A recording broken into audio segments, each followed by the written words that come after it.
Going over to the business blunder of the day of GM recalling yet more trucks and SUVs because of engine issues. Now, this is brought to us thanks to Laura, who's a writer at Rayo.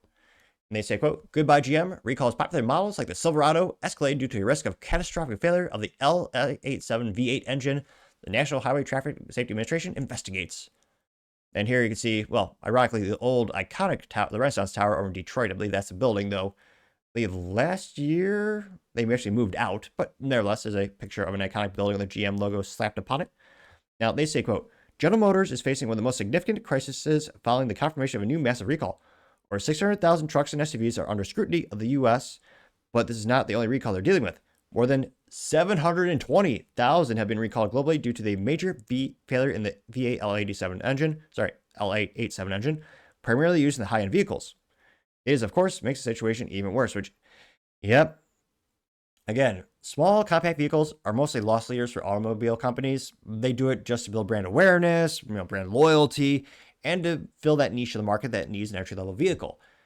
The SUVs, the trucks, that's where they make so much profit. It's almost comical. It's, as Trump would say, huge, enormous, all the profit. I mean, that's why they're so important. That's why every car company makes SUVs. That's why they make crossovers. Why they make trucks. Americans are willing to pay through the nose for those damn things. And for GM to have yet more recalls for the most profitable, important things they make, not great. Again, they're still losing money on EVs. Same with Ford. Someday they might make a profit in theory. Now, they say, quote, "Last May 1st was the day that news made public, although the truth that is that users have been complaining about the problem for years. But wait, because it seems is not GM's month. Now a federal class action lawsuit filed in Michigan claims that GM had installed these engines knowing they were defective and hid it for years. The National Highway Traffic Safety Administration did not take long to report the defect in critical components, such as the crankshaft and the connecting rods, the main culprit of the engine damage.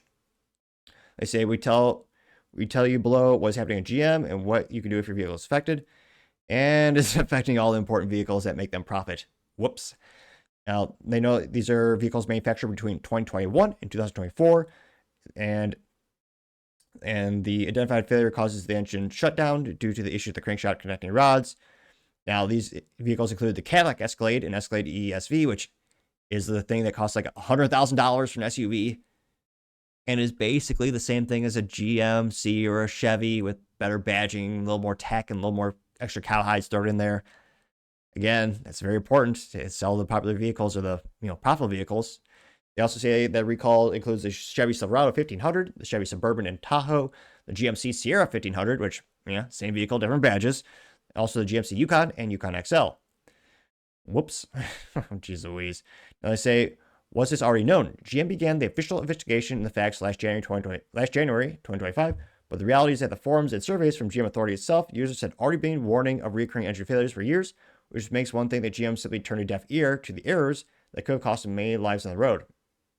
Yeah, I can't help but think probably.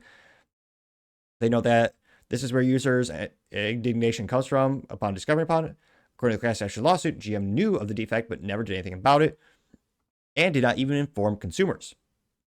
They know that the details around the class action lawsuit, filed in February before the United States District Court of Michigan, the main plaintiff is James Powell II, alleged that his 2023 GMC Yukon Denali, which comes with the L87 V8 engine, was defective. It was then that he decided to replace the engine with another that one was also defective. Jeez Louise. That was when he began to believe that GM already knew about it, and it was not communicating it to the consumers. Yeah, GM. I'm actually impressed they're still in business somehow. But yep, GM having a recall and now a lawsuit around the most important literally the most important profitable vehicles that they manufacture. I gotta say, GM, you're once again the business blunder of the day. Thank you everyone for taking the time to tune in today. Again, trying to get to 5,000 subscribers by the end of the month. So if you can click that button, I greatly appreciate it. Also, give me a thumbs up, thumbs down, or comment. It's a great way to give me some additional feedback, letting me know how I can make the show better and better. Lastly, don't forget to take time to tell your family, tell your friends, tell your coworkers, heck, tell your enemies, anyone, everyone. Just stay safe and fight the good fight.